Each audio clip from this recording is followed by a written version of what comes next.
All this shit started when I found that little note on a square piece of paper I found at the bottom of a box I was moving out of my basement. It read, "Hello? Please respond." I had no idea how long the paper had been there. Those boxes had sat in my basement since I moved in. I ignored it until the next morning, when I opened my coffee maker to throw out the grounds, and inside was a sopping wet piece of paper that read, "Please respond. Please help." I figured it must have been put inside my coffee maker by whoever was pulling this pointless prank. But it wasn't there when I put my coffee grounds in. I found more notes.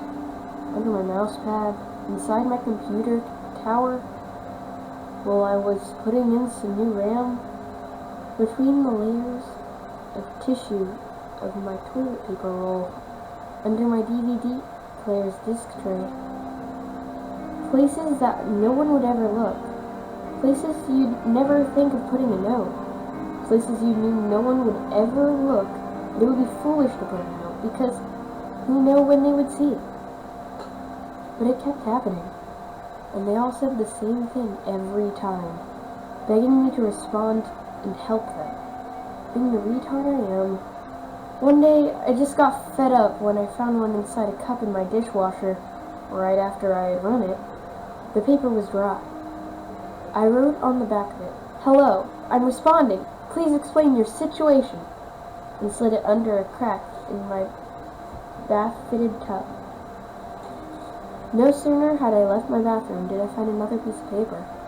Floating on the surface tension on the surface of my glass of Sprite I had in the living room, I carefully picked it out of my drink.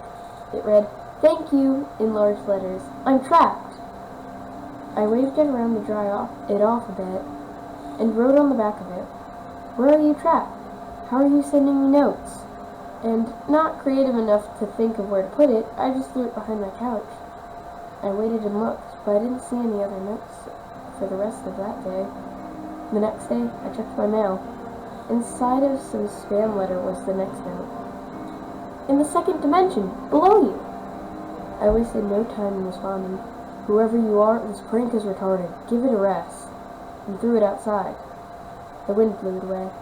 The next note I got was still in obnoxious capital letters, though it was much longer than before, and the last sentence seemed to have been squeezed into the remaining space.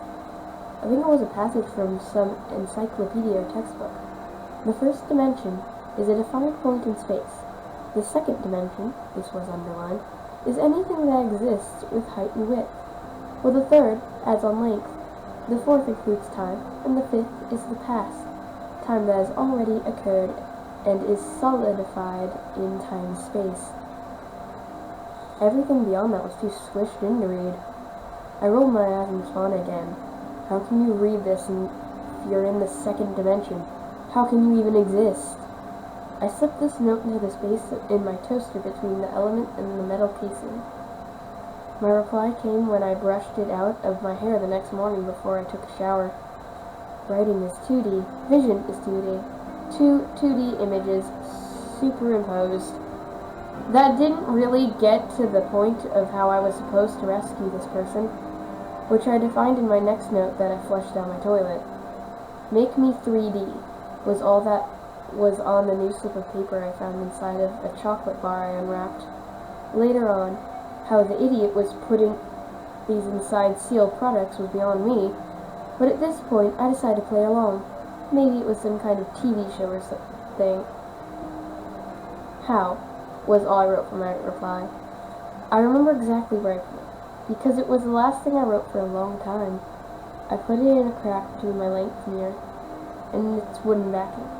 As soon as I let it go, it slid out of sight, and I didn't see any papers again for a year and a half. Getting dressed one morning for work, I went into my room and adjusted my tie and shirt in my mirror. The same one, only it was now on the opposite side of my room.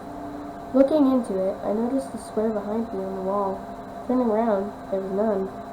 In the instant before I turned around again, I thought it must have fallen off. But in the mirror it was still there, still stuck to the wall. I touched my mirror thinking maybe it was some sort of warping or optical illusion, but it wasn't. I lifted my heavy mirror up from the ground and slowly walked backwards with it, nearing myself to the opposite wall in which the paper was stuck. The closer I got, the clearer the message on it became, until I stopped, sandwiched between the heavy mirror and the wall, looking at the paper immediately over my shoulder. "Make you Tubi," it said. I moved the fuck out of that house as soon as I could. After bunking at my girlfriend's for a while, I got rid of the mirror, the toaster, everything. My heart still skips a beat when I see any perfectly square piece of paper sitting on the floor all alone. I still live in fear of someday I'll open up a book and look in the inner lining of the jacket and a piece of paper will flop out. I check all my things now constantly. I also don't drink coffee anymore.